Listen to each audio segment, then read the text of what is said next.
Sanibonani khala maphupho makuthi umusha la ekhaya sicela nje ukuthi subscribe ukuze ke njalo masifaka la ku YouTube channel yethu ungaphuthelwa noma ngabe nini uma ukuthi ke le video uyibuka ku TikTok besicela ukuthi uphuthume bakithi usearch lapha ku TikTok ufike usifollow ngijwayele kuba live nje uzobona wonke ama video amaningi kodwa ama video amaningi agcwele la ku YouTube so kwakho ukuthi subscribe and turn on a notification bell ukuze njalo uma ngifaka ama video izothi nqinqi efonini yakho ukuze ubone ukuthi la sikhuluma ngani ngoba wonke ama comment enwabuzayo ngizolokhu nje ngenza ama video ngafaka uma ke nawe ubuzile ungakayiboni impendulo yakho scrolla semaningi ama video engiwenzile uzofika ke lapho ubone mhlawumbe impendulo yakho noma mhlawumbe uphuphe ungeza nawe uzoscrolla uzocinga impendulo ake ngiqhubeke chaze amaphupho enwabuze kuma comment section. Nobhalile uthi ke mina ke nginokuphupha ngitheza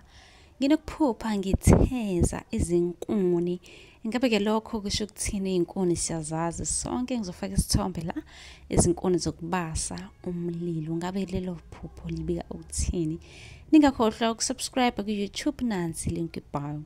Iphupho likanjena ke abaningi bayazi ukuthi ke kuke kuthiwa kubika isifo ekhaya noma kamakhelwane ukusho ukuthi kungaba khona okungase kunivelele noma ke kamakhelwane. Ngakho ke kuzomela niqaphele ikakhulukazi ke kuthiwa uma ungumuntu vele ohlezi esemgaqweni mhlawumbe ujwayele ukuhamba ngezimoto mhlawumbe yasebenza hlesamba imoto kuzomela nje uqaphele ngoba alilihle neze lelo phupho nasekhaya ngokunjalo beqaphele.